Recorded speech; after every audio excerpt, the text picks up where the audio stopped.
Hello माय YouTube family. तर आज आम्ही बनवणार आहेत जे तुरीची शेंगा राहतात ना हिरवी, त्याचेच आम्ही दाणे काढून भाजी बनवणार आहे. त्या भाजीला म्हणतात आमटी. तुम्ही काय म्हणता ते कॉमेंटमध्ये नक्की सांगा. तर आधी तर या आम्ही सकाळी टाईम जास्त घेईल म्हणून आम्ही रात्रीच त्याला भाजून ठेवलं होतं सगळं. टमाटे, मिरच्या आणि जे हिरवे दाणे आहेत ना तुरीच्या शेंगाचे ते सगळं भाजून घेतलं होतं. आणि फणीसाठी काय काय लागते ते सगळं घेतलं होतं.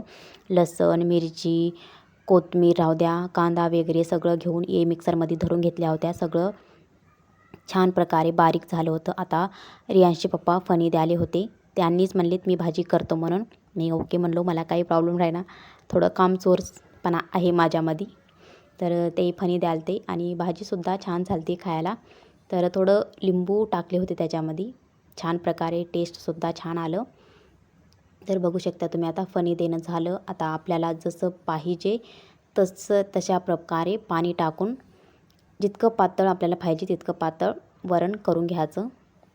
तर आता ते फुरी म्हणत पाणी टाकाल ती मला विचारत. तर थोडं काही उरलं होतं त्याला पण थोडं धुवून त्याच्यामध्ये पाणी टाकून दिले होते. बघू शकता आता तुम्ही. आमची डाळ बनवून तयार आहे. फक्त उकळी येऊ दिलं की आता लास्टला कोथिंबीर टाकून दिल्या. छान प्रकारे आमची डाळ बनवून तयार आहे. तर तुम्ही माझे व्हिडिओ बघत असाल तर माझ्या चॅनेलला सबस्क्राईब करून घ्या, व्हिडिओला लाईक करा आणि कॉमेंट करून नक्की सांगा कसं वाटतं.